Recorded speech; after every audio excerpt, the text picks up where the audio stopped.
to get the participation that you want, depending on your wants and needs and time frame. And Michael recorded as, oh, you're recording now. So that's great. Okay, so take it away, Geoff, and have fun, everyone. Thanks. Okay. Thanks, Jim. See you later. Happy Christmas, Jim. Yeah, Jim. Merry Christmas, Jim. You too. Thanks. Merry Christmas. Okay, Peter, what you been up to? Oh, I have finally sat down with some of the car kits that I have accumulated, and I've been starting to put them together. So, as boring as that sounds, it's a step in the right direction. So, It is. It is. Charlie, what you got? Charlie Persinger.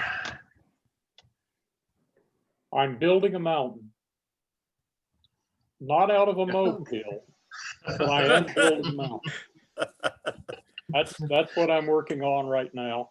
And it is a movable mountain because I have a lot of faith. In any event, it's movable so that I can gain access to a part of the layout that I would otherwise not be able to. But I am building a mountain. Thank you. Sounds good. Rick, what you up to? Oh, I haven't been doing a whole lot. I kind of always figured, you know, with summer months, you're busy outdoors, you're doing things like that, you know, kind of anxiously awaiting for more time to come when the weather turns. My wife's had a knee replacement recently, so been a home caregiver. When I do have a chance, I had some of the Facebook posts of a building that I'm working on for an ON30 layout that I've got. I should have grabbed some of the other pieces of it. It's in the process of being painted and almost coming close to final assembly. Mainly doing that. I guess what I've been doing is some collecting, doing some purchases online and whatnot, some good deals for ON30 equipment that I don't have a lot of right now. And hopefully once kind of the holidays settle down and I can get more into full swing, we get that 3 feet of snow out there and it kind of keeps me from doing things elsewhere. And we'll continue on. Okay. Kevin. I'm still working on my free moan and scale modules. I'm up to the point now I'm building structures. So I've got 3 kits built. I'm painting a 4th one right now, and I got several more to go. Hopefully to have them done here soon. Okay. Rex, what you up to? Unmute yourself first. There, now you can hear me? Gary. Well, actually mine has been kind of in limbo. I have this huge mess on my desk, and the executive vice president says you clean up your desk before you get to play. And so we're actually making some progress on cleaning the desk up. My main thrust at this point is I'm working on an Arduino, Dr. Arduino experimental kit to try and use Arduino stuff.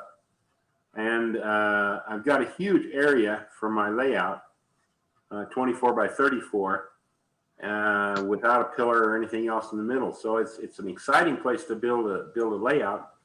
But a very good friend of mine said, Rex, consider your age and consider how your abilities are. So we've been building a little test layout that runs about 25 feet, and it's just a dog bone. And I'm trying to get everything working that I plan on doing in the big section. And we'll carry on with that throughout this coming year if I can stay out of the hospital long enough. So we're working on that. Appreciate all your confidence and help, and I'm here to serve. So I'll talk to you all later. Okay. Charlie Treft, what you up to? Unmute yourself first. There we go. I can always say no good. I've kind of been in the I've had a problem. I've had my foot infected. And so I've done very little. It's kind of like getting hit with COVID, but at least they didn't get that. But I'm planning on probably at the first of the year, depending upon what my doctor says, getting back in there and finishing what I've done.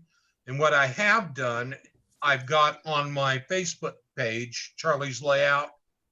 You can see that there. And I try to keep up with that. So as soon as my foot gets better, I'm going to be going at it. I got a mountain to finish too. Okay. Jack, what you up to? Need to unmute.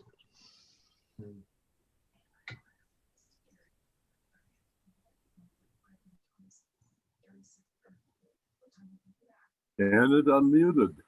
Gary. Yeah. What am I up to? Much less than I should be up to, actually. The big thing I'm trying to do these days is to work some more on the Achievement Award stuff.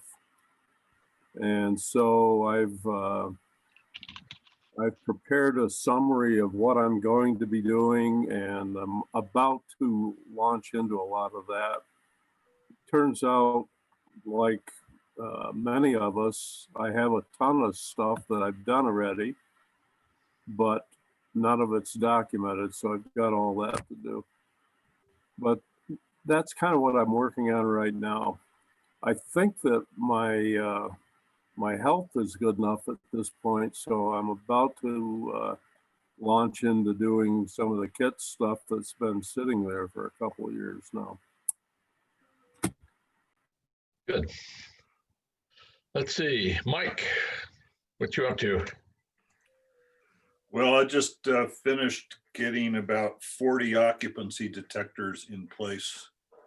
And I now have a JMRI layout editor panel that shows the trains going around the layout on the computer. And that's the next step is setting up signaling. I found some signals, Seth Newman and his previous partner, Chuck, who passed away a couple of years ago, created these dirt cheap signals. Let's see if you can see it or not. Where is it, Dan? And they weren't intended to be prototypical. They were intended to be dirt cheap. They're the right height, so you can get HO or N scale, but they're $1.50 a piece. And so basically, I've got a dozen of these that cost me $14, and got lighted decoders from NCE, and these lighted decoders are about $5 a piece, and they do a full NMRA compatible decoder accessory for signaling, and they have 16 different aspects that can be sent to the signals. So I'm hoping to have some rudimentary signaling on my layout in the next 2 weeks. Great. Blaine, we saw what you were up to. Want to add to it? Well, if you might want to put that back up, I'll explain it a little bit. Can you put my photo back up?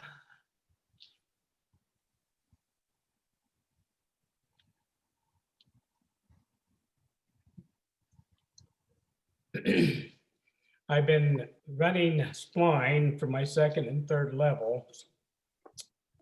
My first level operates fine. I need to do a little bit more yard work, switching, put that together. But on the second and third levels, I needed to get those established, mainly for the main line, so I know where the switching and industries are going to be related to the stuff underneath. If you look right in the center, as you look at the forefront of this photograph, you'll see a little bit different spline running in between. That's narrow gauge. And the standard spline is made out of poplar, clear poplar, meaning there's no knots. And it's 1/4 inch thick. And so when you put 8 together, you end up with your 2-inch road bed. The narrow gauge, I started with 1/8 inch because I wanted to make it meander through the mountains like narrow gauge does. And so there's going to be sharper turns and the 1/4 inch won't turn. So what I did is I put a couple of 1/8 inch pieces together, glued them to make the path. And then I started to cut like you would homosote road bed. I took 1/2 inch poplar and I put these grooves in it every 1/2 inch so I could bend and shape it to the path that I just made. And I've made them back to back. So you've got a 1/4 inch solid on the left, a 1/4 inch solid on the right, and right down the middle, you've got a 1/4 inch solid piece. So the little blocks keep the 1.5 inch width that I need for the narrow gauge. On the back side, you see all the clamps. I have 250 clamps. I'm Home Depot's favorite customer for clamps. Buy by the carload. They're 99 cents a piece. And so I'll go in and buy something and get 20 or 30 clamps at the same time. And so at the very back where you see the bigger clamps, those are, I actually wrapped the road bed around and came back on itself. It's a reversing loop.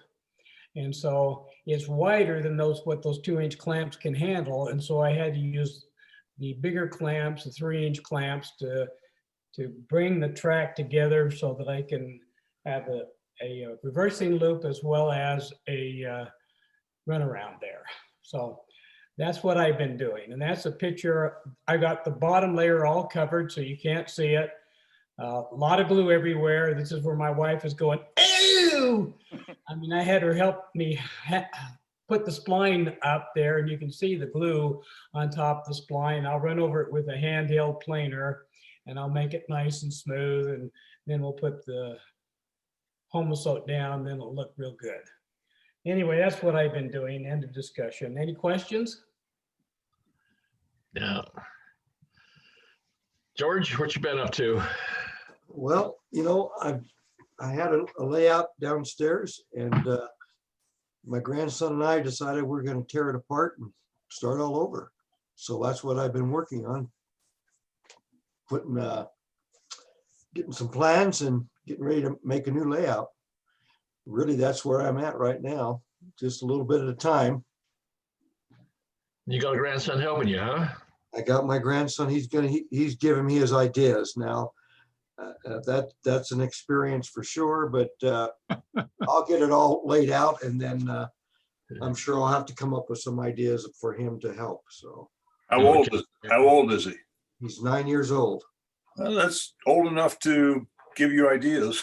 Give me ideas. He wanted to put a fireworks display there. I mean, you know, there's things that, pardon me, young people can come up with that, you know, sometimes you can't really put it on a layout, but I'm trying real hard to be patient with it. So, okay. But that's where I'm headed. Frank, you still there? Put yourself on mute and let us know.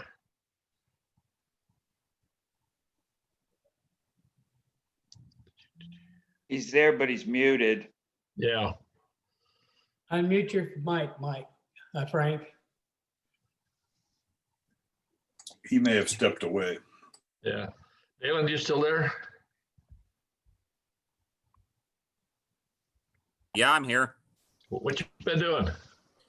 Oh, let's see. So I spent the better part of the month of November rewiring a friend's layout. There was some, shall we say, questionable wiring that was done. I'm really, for myself, not doing much, helping Lee Nicholas with some computer programming for his signal system. In amongst that, I'm trying to dabble a little bit in learning Python and scripting.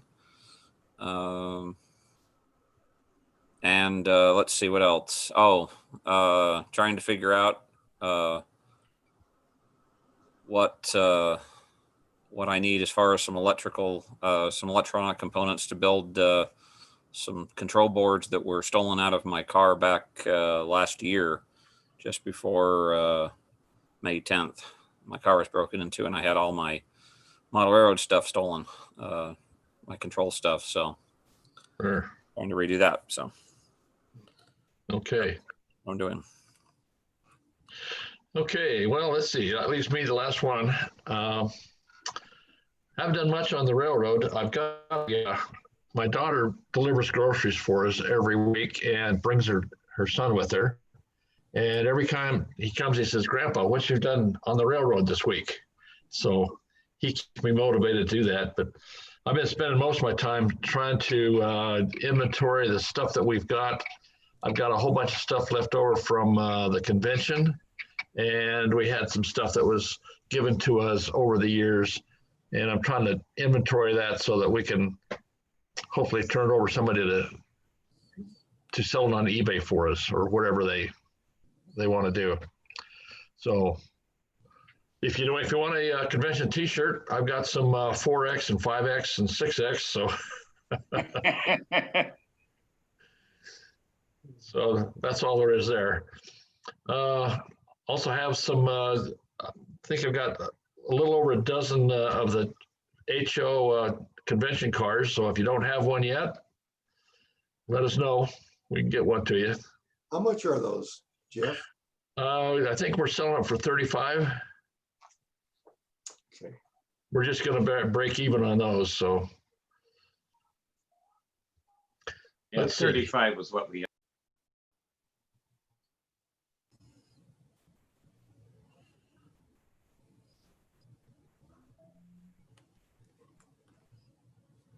That's what we paid for, wasn't it? Yeah, Lou knows what we paid for them. I've got my battery's low. I gotta go get back my cord so I can keep going here. So let's take a 5-minute break. I think you're breaking up, Geoff. Hey, Blaine, what are you using for Homosote? Sheets? Yes, I take a full sheet of Homosote and I've got woodworking. I have a wood shop underneath my layout and I can cut the Homosote. I can put the 45-degree bevel on each side. I've got a stationary jigsaw that I can cut those little grooves in the side. I use a metal blade to get them tiny. I've got an air collection system so the Homosote doesn't fill the air with dust. And one of the things that one of the guys that I work with, he's not an NMRA member, but he uses my tools. We found that we can put the Homosote shavings in a bag and they make great blocking for trees and for sage and other things. So we're actually preserving the Homosote shavings. You got to give some thought about taking over that company that was building it commercially, and you got a new business there, very available. I've heard a lot of desire for it. Well, my I've looked. You're breaking up.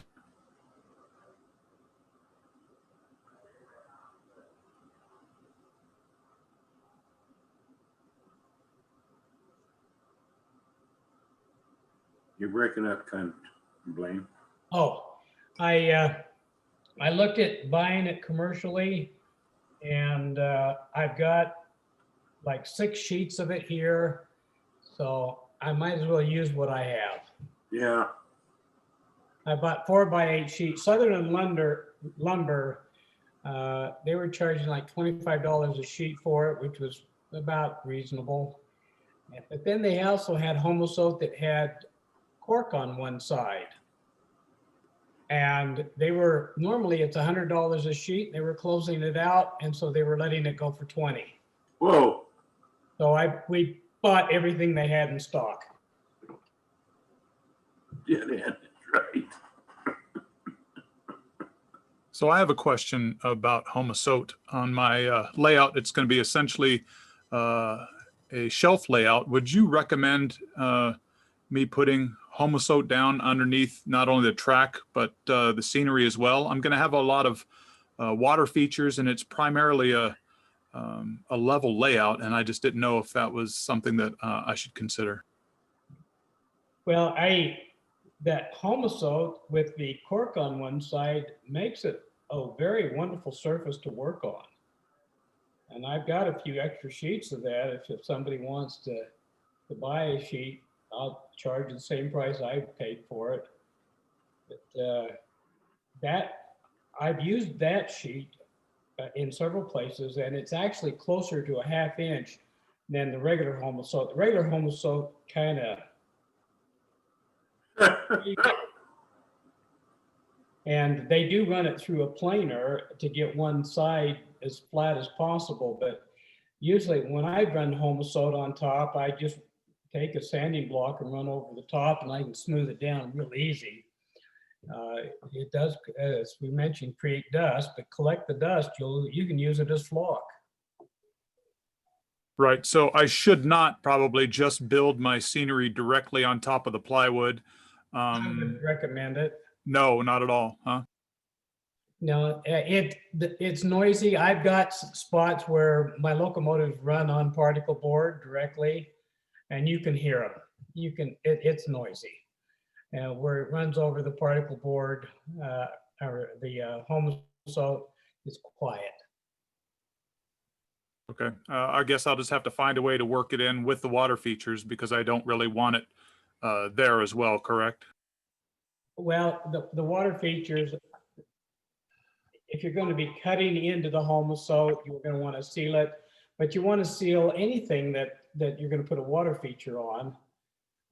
The realistic water, I've used it several times in our pizza box, and anything with air underneath it, air bubbles will come up underneath, and eventually you'll see the air bubbles try to escape through your water feature. And I don't think it matters the surface. If it's oxygenated water or oxygen underneath the fake water, you're going to have an issue. And we did a layout. It looked really good. There were no bubbles for a year, and then a year later, bubbles started to form. So it doesn't have to be right off the bat. It can take a while for those bubbles to seep through. So whatever you do, you're going to have to seal underneath the water anyway. Yeah. Okay. How about foam board as opposed to the Homosote? Is that a good alternative? Because that's what I've been using thus far. Whole labor, you can actually have it down like this or completely off, depending upon where it is and what you're doing. Oh, and FedEx. Oh, that's good. Because I told her we were back and forth all the time. I use the 1-inch foam board. Okay, maybe I'll stick with that now because that's what I've invested in. If that's going to provide a suitable surface for scenery as well as sound deadening. The only thing you need to do on foam board is you're going to have to rough the surface up. Take 80 grit or 60 grit sandpaper and sand the smoothness out of it, or otherwise glue doesn't like to stick to it and paint does not like to stick to it. In fact, it'll even be different color where you cut the foam versus where it's flat and machined. You're going to have two different colors. That's a good suggestion. I'll definitely implement that. Thank you. Another thing I found with the insulation foam board, you use hot glue, it melts. So I got that on my small layout, but next time I do it, I'm not using foam board. Well, if you use there's a low temperature hot glue that won't melt it. The regular hot glue go right through it. Yeah. Silicone caulking works good on foam board. So, okay, I'm back. So, are we? We're ready. You ready for me? Yeah. Okay. Yeah. Mike, you want to make me the? You're the host. You're already the host. All right, so I'm going to share my screen with you. And let's see, I should be able to. Can you see that? Where have I gone? Ah. You got to, after you select the window, push share in the lower right. Okay, let me go back over here. Join. I've already joined. There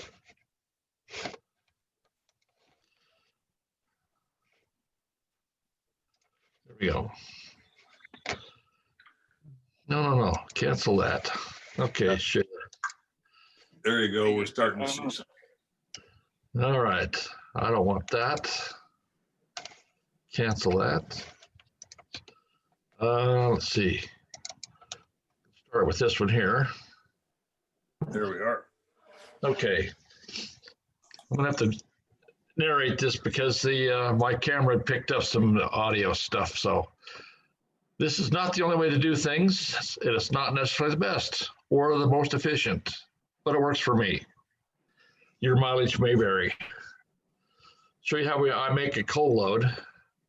So I'm using this 1-inch foam board, and I just mark off where the outlines of the car I'm gonna make a load for.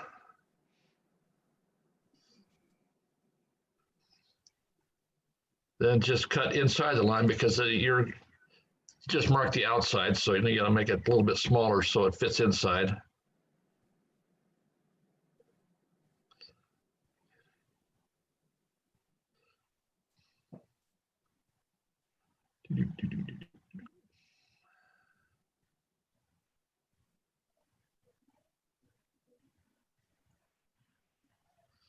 Okay, once you get the cut, you break it apart.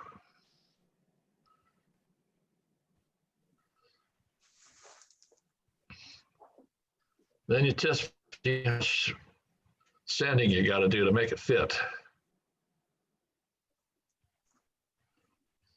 So it's got to be trimmed a little bit. So I used, also it's a little bit thick, so I'm going to cut it in half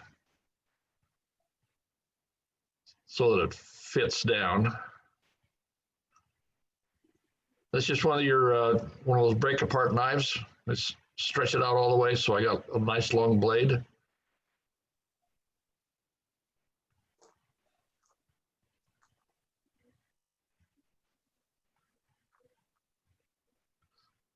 Okay, so now I got two pieces. I use 100 grit sandpaper to sand it down so it fits inside the car. And you see it's a little bit high, so I got to do some more adjusting to it. I use my SURFOAM file to make a contour on the top.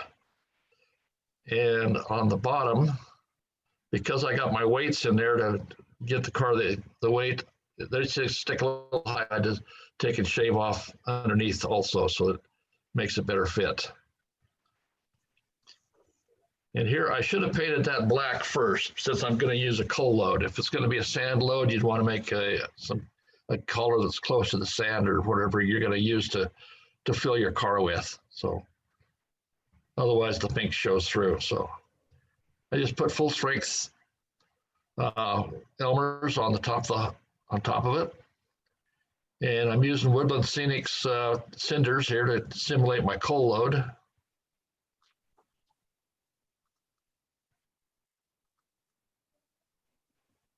And just cover it up pretty good.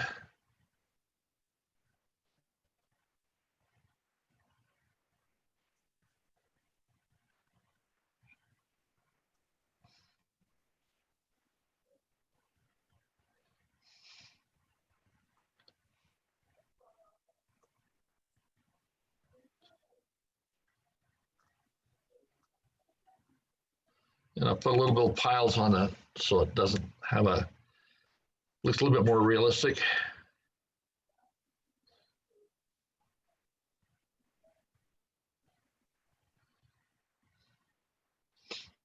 Then I'm going to spray it down with a wetting agent. I use Alps isopropyl alcohol. Some people can use water with a little bit of dish soap in it.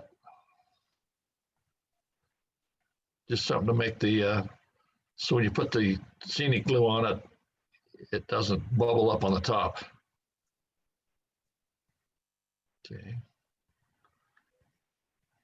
Then I drench it real good so it covers the whole thing.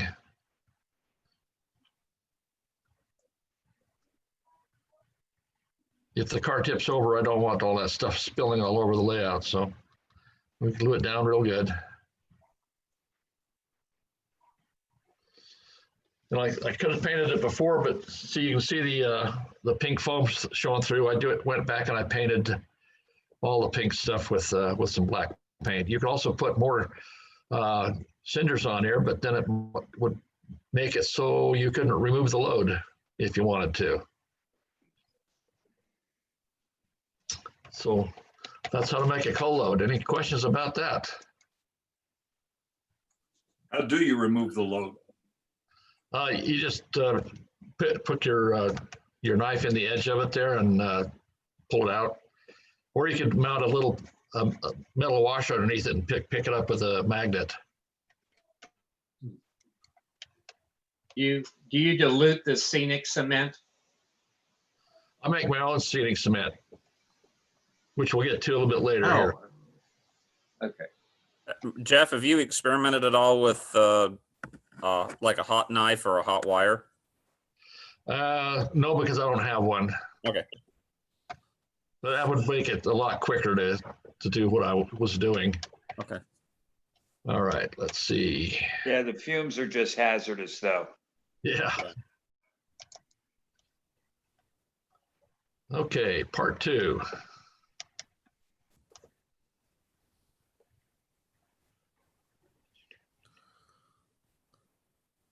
Again, it's not the only way to do it.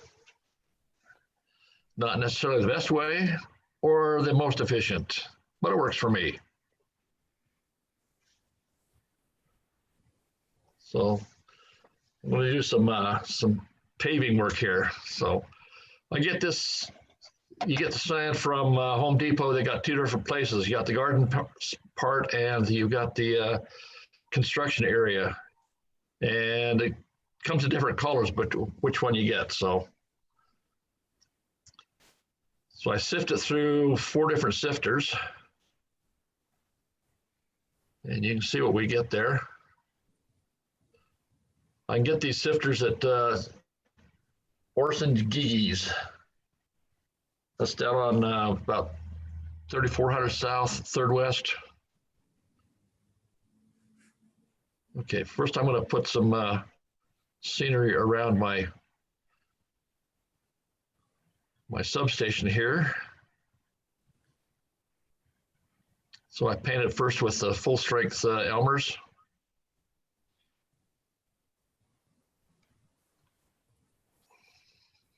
Then I take the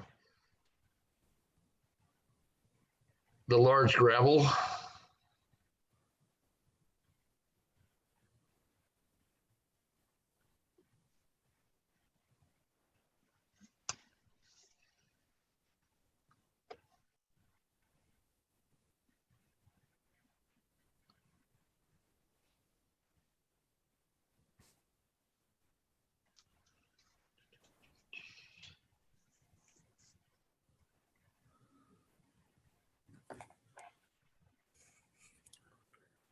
Tidy it up a little bit.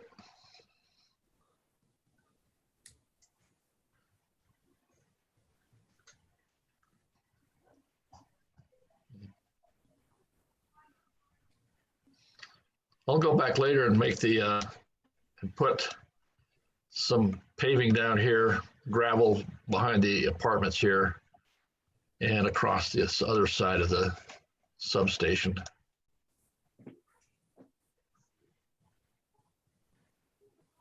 And again, I put down lots of the scenic cement. Then I've painted this parking area here with the full strength white glue. And I've put the finer grade sand inside this bottle that makes it easier to dispense that way. So it cover large areas. And I smooth it down. You got to do that fairly quickly because otherwise your wet glue seeps through the sand and makes it harder to grade.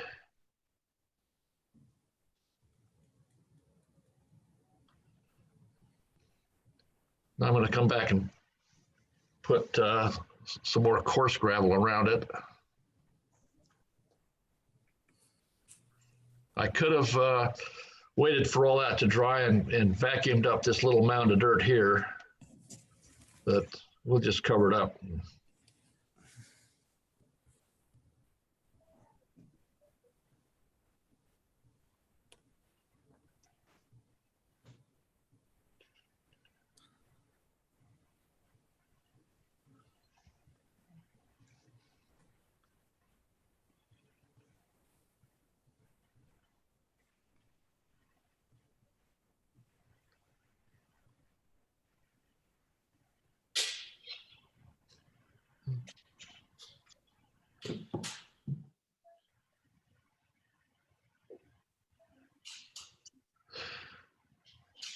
Okay, then I need to cover up this little area here, so I'm going to use more of that.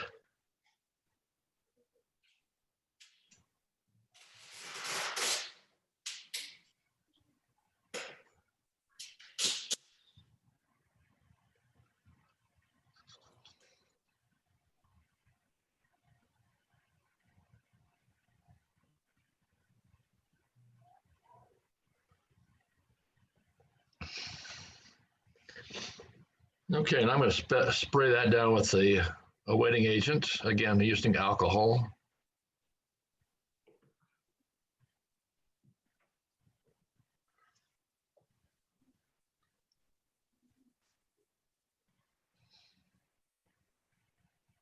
I needed to adjust my clean out my nozzle on the sprayer because it's shooting out a stream instead of a mist. So it'd be a lot more efficient if it was doing a mist.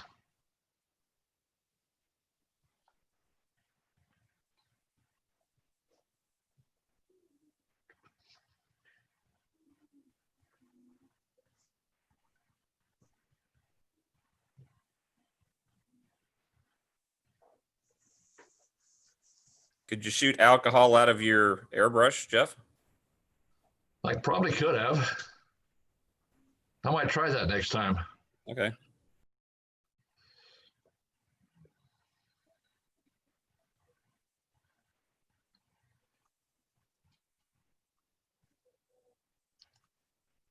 think it'll blow the sand away. True. Yeah, you have to have a good standoff distance so that the mist hits it, not the air stream. Okay, and I take it really well with the glue, with the SCENIC cement.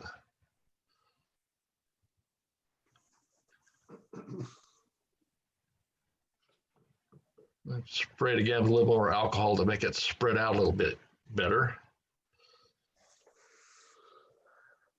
Okay.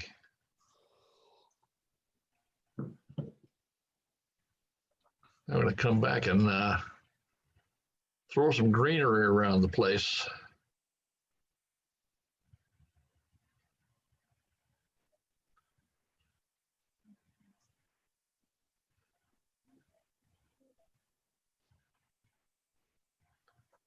I think I used first the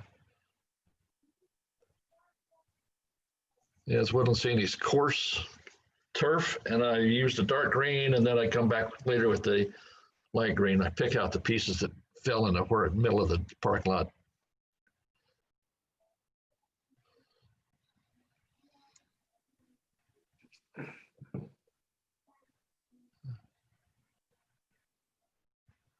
Using two different colors makes it a little more realistic.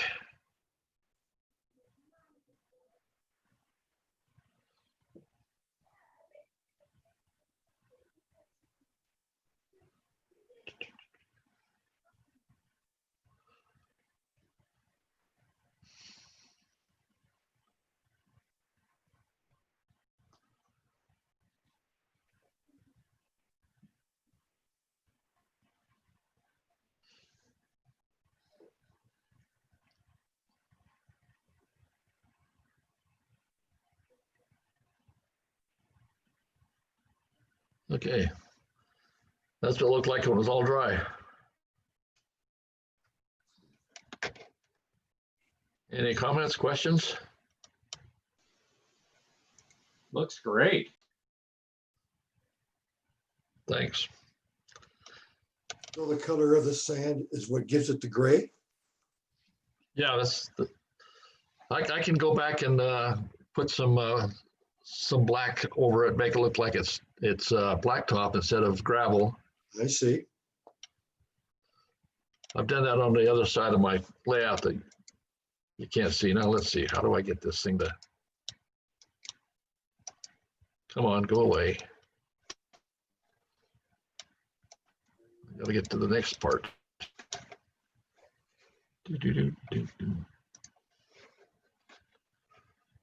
Okay. There we go. So on to the next one.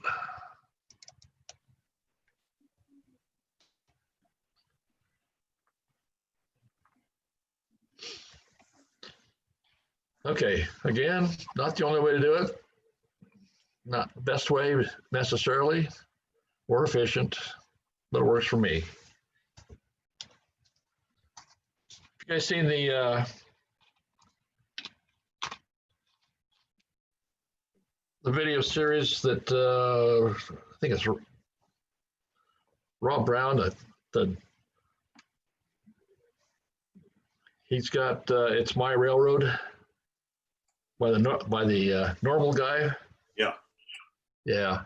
So that's me. I'm the normal guy. I'm not an MMR yet. I don't know if I'll ever make it, but so you might have other ways to do it. So I don't like my wheels to be all shiny new because they're never that way on the railroad. So I take some favorite color rust here. Instead of using the airbrush, I use a micro brush. Just to wipe it around. Thing about doing it this way is you don't. Say again?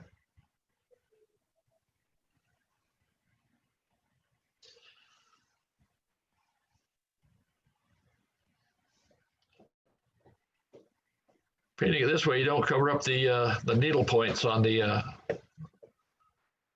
so the bearings.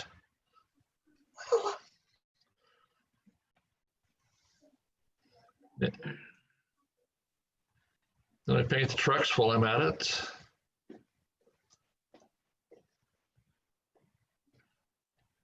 I don't go for 100% coverage because you got, the thing isn't completely rusted. It's got some other stuff showing through. And when you come to the spring parts, you want to paint the springs, you just kind of dry brush across it just to catch the high points, so it still has the depth to it.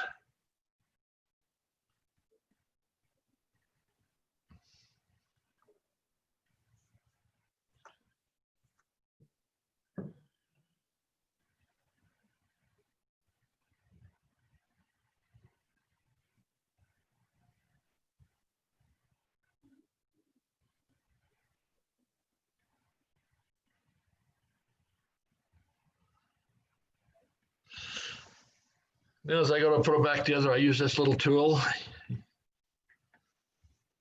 and it cleans out the stuff. It really makes the stuff roll a lot better.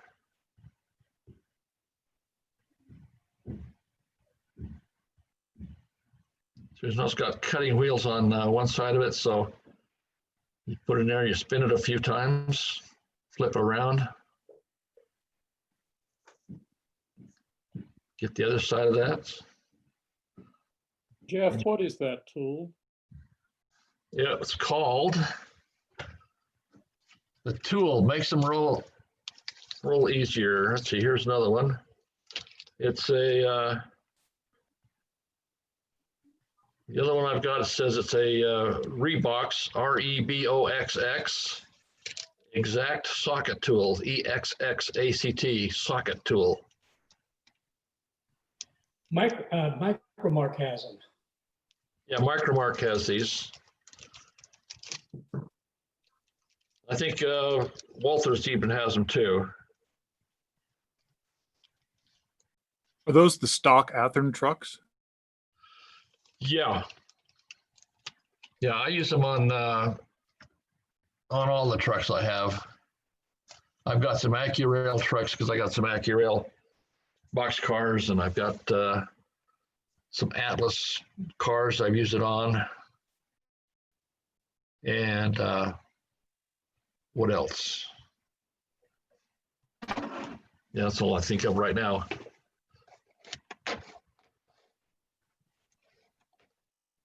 So questions about that little operation? I just have a quick comment on the micro brushes. I love those. And I get them off of Amazon. They're called the generic micro applicator brushes. They're in the beauty supply section.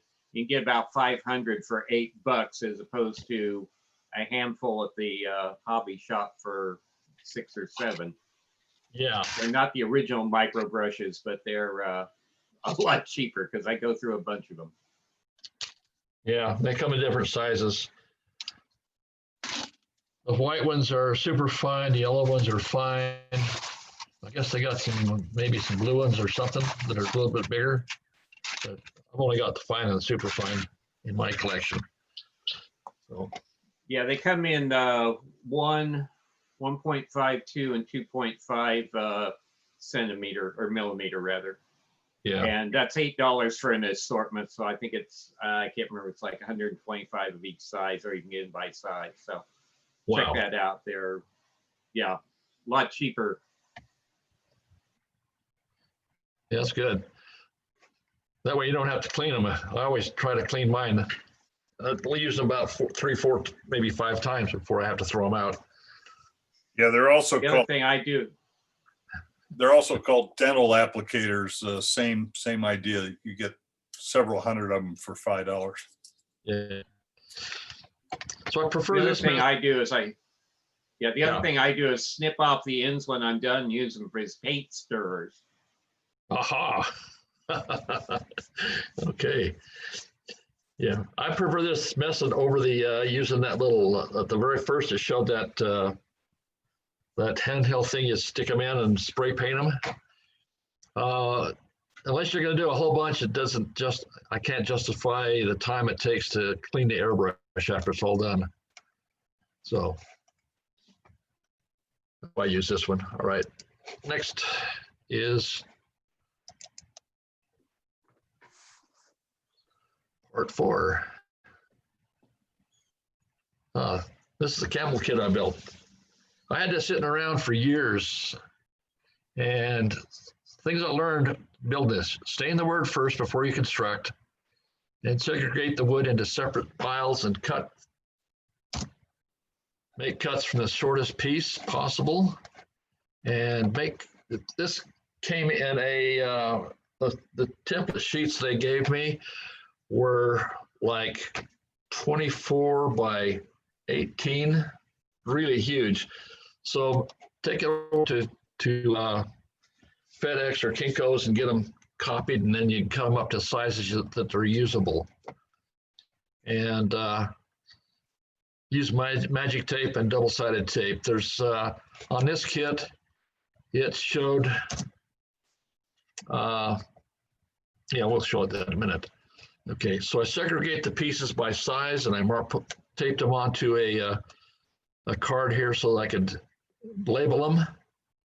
And that way I know when it's called for a B2 piece of wood, I know where to find it. I didn't have to go through and search through the whole stack. Okay, I made a copy of the plan view, and I taped this to it, and then put carbon paper and then trace the positions of the important lines. And that made it easy to easy to place things once I started building it. Okay, here's a template here, and you see these lines here. It said put some tape here.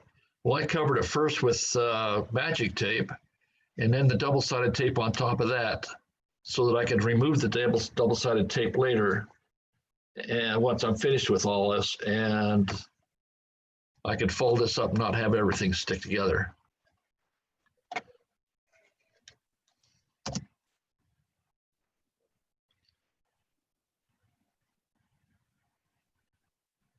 And there's the finished model.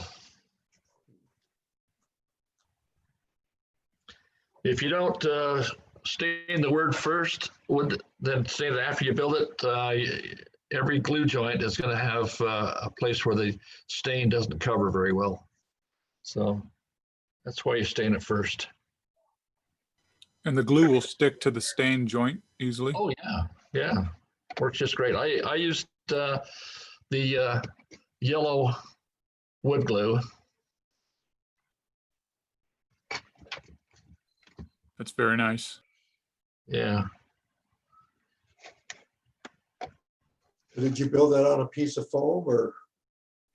I put that on a piece of, it's not, I can't think of the name right now. I'm getting old of memory. It's like an 1/8 inch piece of. Masonite? That's not masonite, but it's not quite as, it's kind of the same idea, but it's not as dense as masonite. Foam board. Isn't it? No. Well, might have been MDF. But it that way I've got it so I can set it anywhere on the layout. In fact, I built this even though I don't have a place on my layout. It's a little large for, I don't have a space for it. So if anybody wants a cattle distributor, I'm willing to give it up for a decent price. Make an offer. Okay, and next one.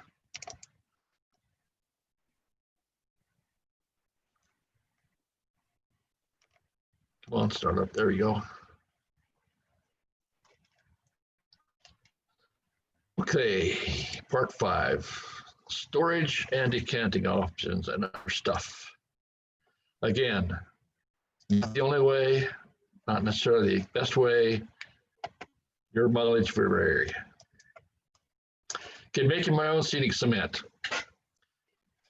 I got this decanter bottle, and I marked here where you fill it up to this line with glue and that up with water. So you take 25% Elmer's white glue. You don't use the school glue. The school glue is a different formulation and it doesn't work very well. So you get the white glue. You put about 70% water. Then I fill up the rest of it with alcohol. I guess you could put a couple drops of liquid soap detergent, dish detergent there, and it would work just as well. I've never tried that. I've always used the alcohol. What degree or how much your alcohol is that? 70% proof or 90% proof or? Let's see what I've got here. I've used 70 and 90%. Okay, shake it well, get everything all mixed up. And I use it in this big bottle because I hate using the pipette and, doing a few drops at a time. This way I can cover a big area. I've taken the top of it, the condiment bottle I got from Orson Gigi's, because this one doesn't leak. I'll show you another one a little bit later on. And then I take the tip of a pipette and cut it off and stuff it onto the top there. That way you can drop it out a drop at a time. And you've got a big supply, so you don't have to keep dipping into your bottle, and it just makes things work faster.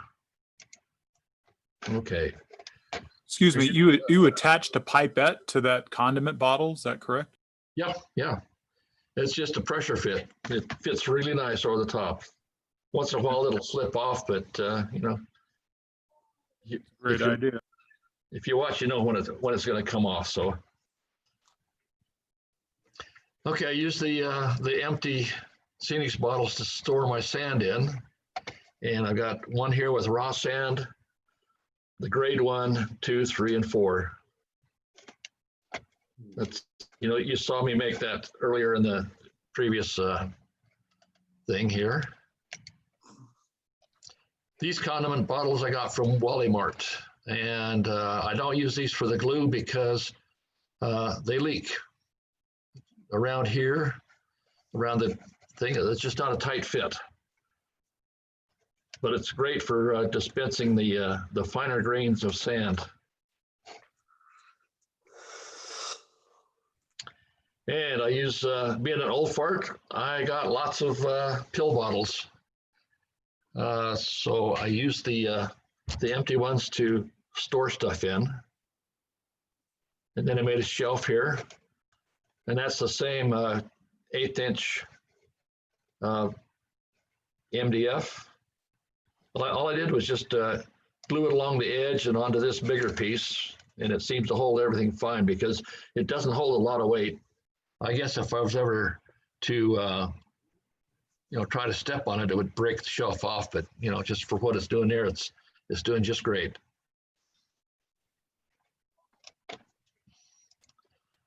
And try to put all your major components of your control system, whatever system you're using, where you can get to them.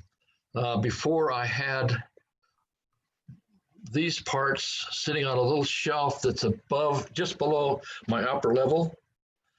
And it made it hard to get to. And all of these were mounted on the bottom surface of the upper level. And if I had to do anything with that, it required me to lay across my lower level, crushing whatever was there. Fortunately, at the time, I didn't have any scenery built, but on that lower level of the part. So when I started thinking about putting scenery there, it says, I can't be laying across that to be working on this stuff. So I moved it all out to the end of my peninsula and put it where I can see it and reach it and do what I need to do. And that's that one. Any questions on that? No questions? If you got a comment or a question on the way, this won't bother. I should have said that at the very beginning. But. And then part 6 here. What are we doing? Lights, camera, and action. All right. Again, not the only way, not necessarily the best. It works for me. Geoff. Yeah. If you need to unmute for just a short little comment, if you press the space bar, it unmutes it, and then you let go when you're finished. Oh, was I muted when I space barred on that other?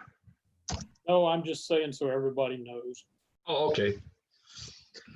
Okay, here's some light strips. Got it from Home Depot. Come up at an 8-foot length. It comes in 8 and 16-foot lengths. It cost me about $20 for the 8-foot length. It can be cut, so you can cut it to whatever you need. However, this particular brand has like a bubble of clear, not epoxy, but clear silicone over the top of it.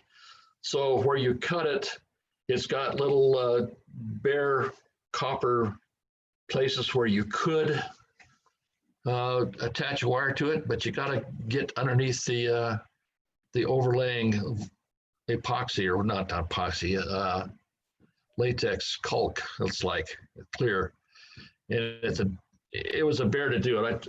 I tried to do this so I can show you. Oh, okay.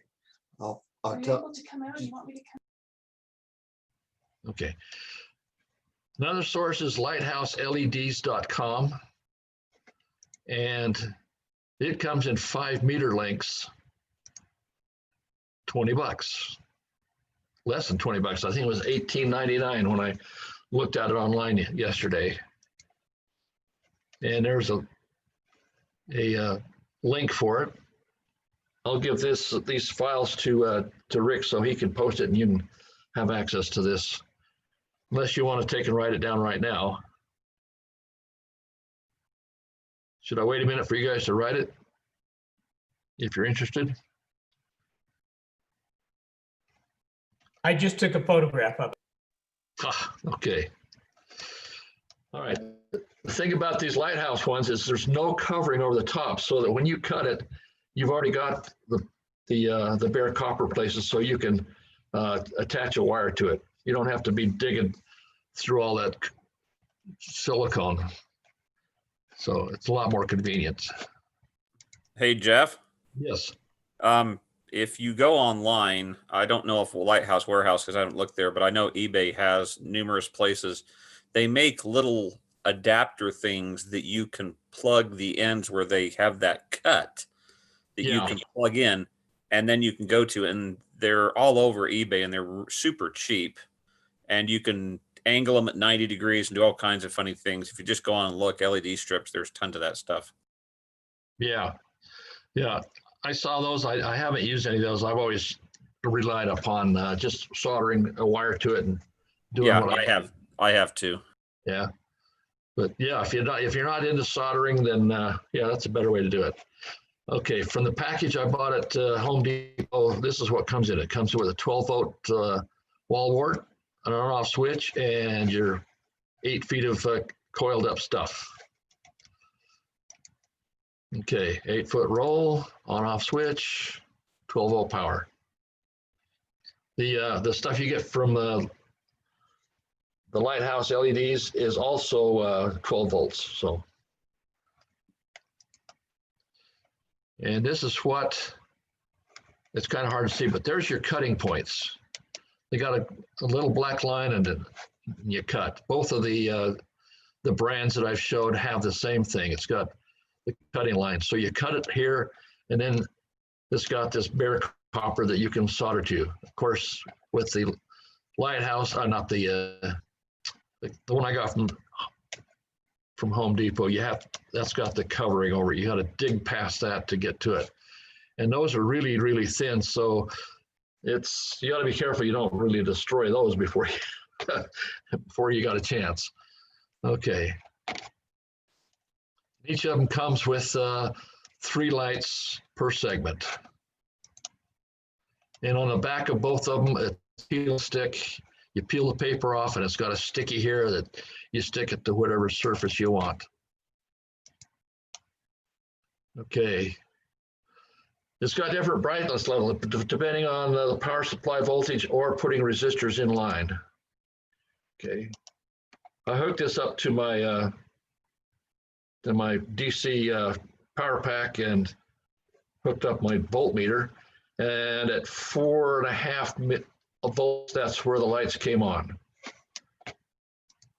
At 6 volts, they're brighter. 9 volts, they're even more. And at 12 volts, they're more. I didn't try going above 12 volts. I think my power pack will go up to 14. I didn't want to burn these out. That shows you how much bright. You just put either a different sized wall wart to get the voltage you want, or you put a resistor in line to get the voltage that's needed. This is what it looks like underneath my layout. On the upper deck, this is the Lighthouse LEDs type, and you got the cut points here. You see you got 3 lights per. I have mounted it onto a piece of angled aluminum and put the against, on the outside of this is out towards the aisle. I did it this way so that you didn't look directly at the LEDs. They come with the warning, says don't look directly at them.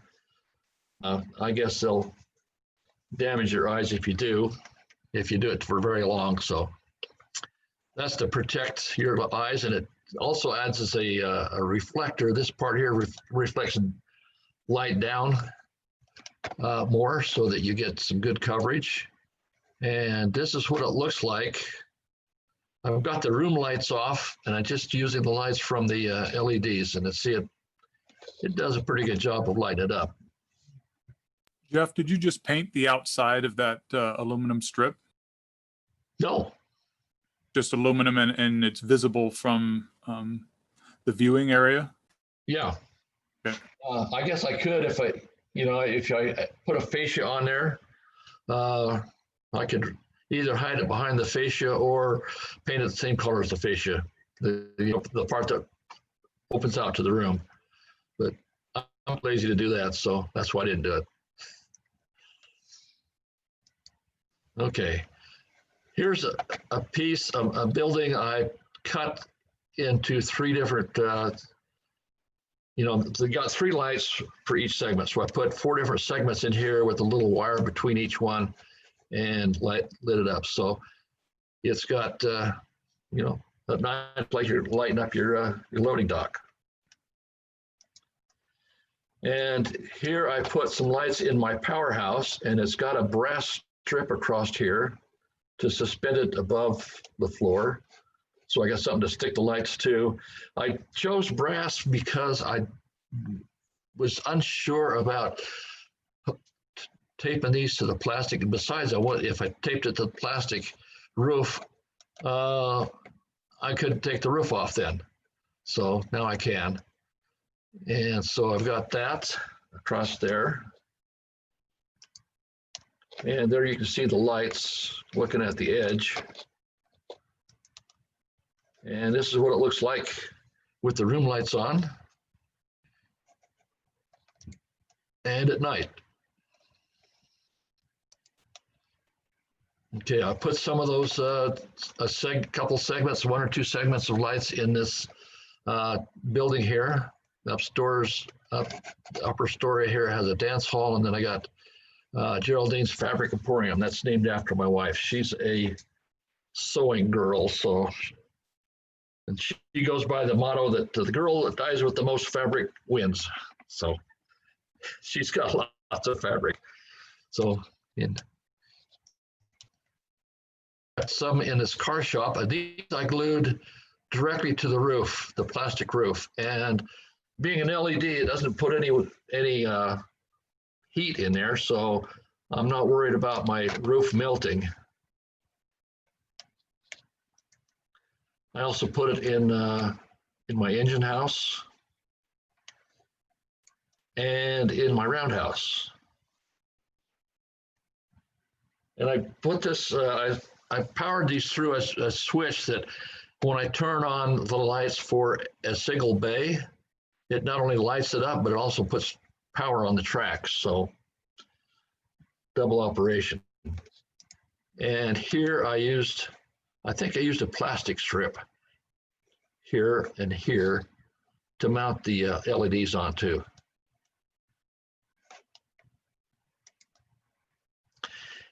And this is using some Just Plug It lights. This one's got a single Just Plug It up in the roof here.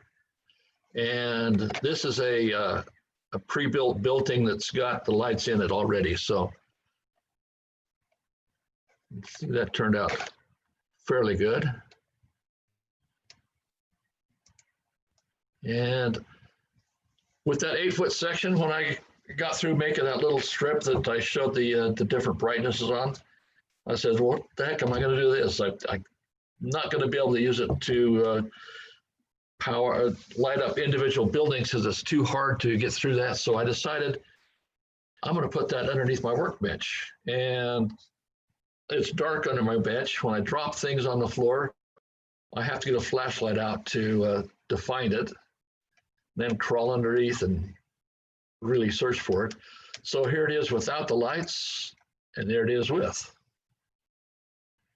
So if you've got a similar situation where you want to light up underneath where you're working so you can find stuff you drop, that's one possibility for you.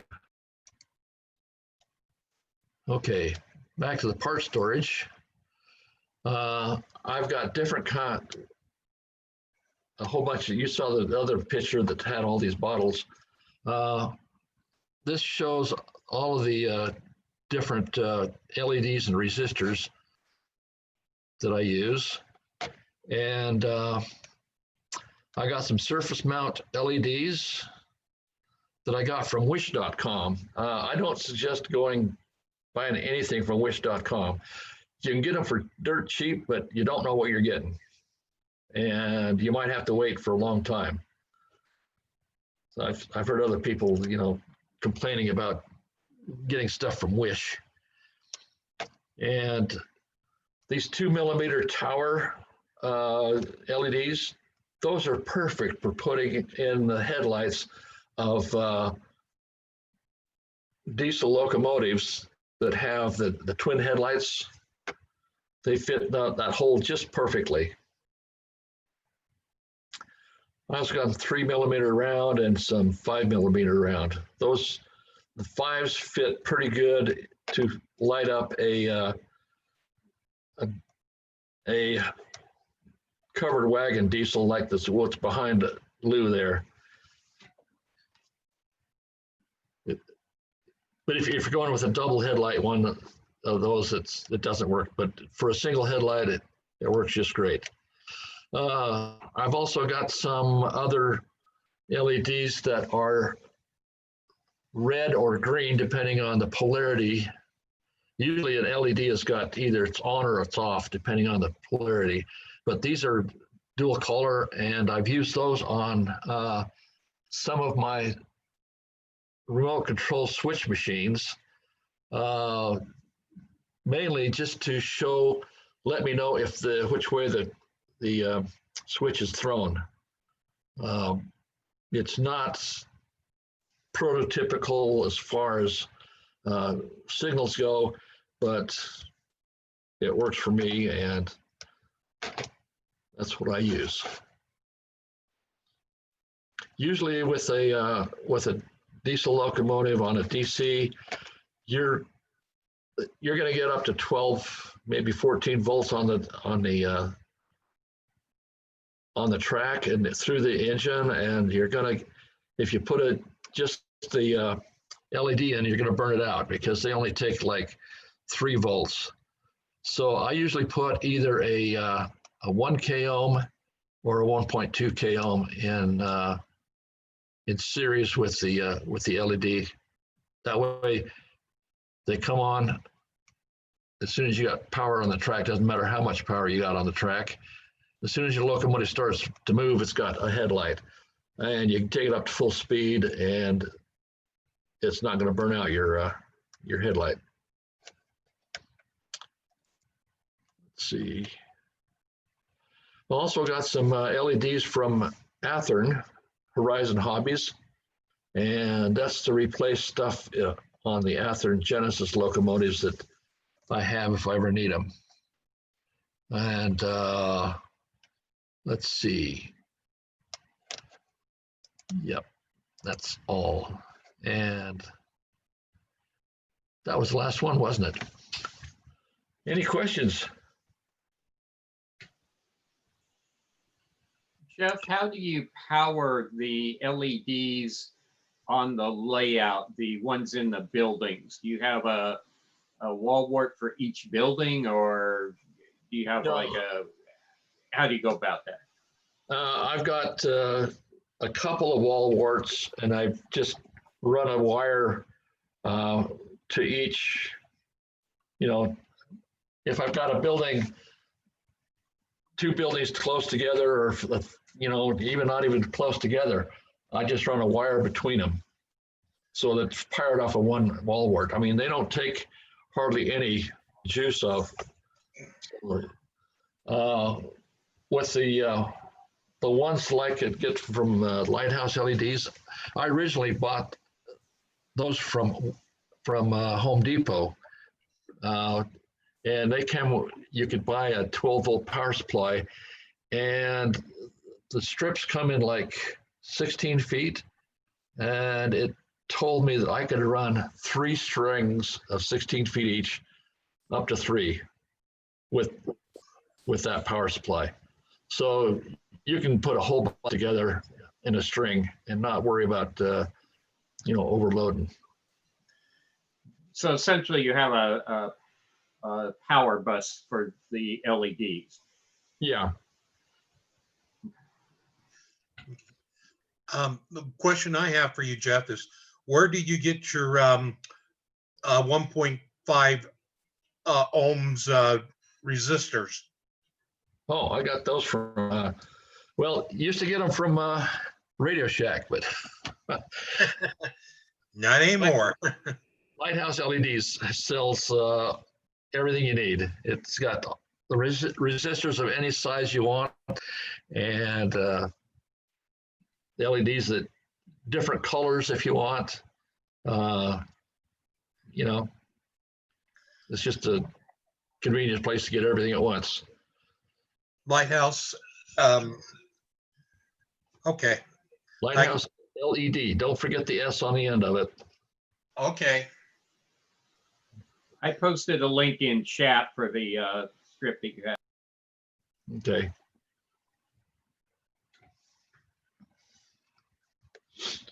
Well, any more questions?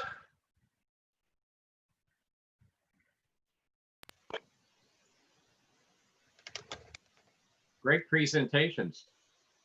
I A learned lot of information there. Yeah. I'm surprised people are still awake. Hey, thanks, Geoff. We appreciate you. Yes, thank you, Geoff. Yeah. Yeah, definitely. That was some very good information. Always fun to learn new stuff. Yeah, even from a dummy. Nice job, Geoff. Thank you.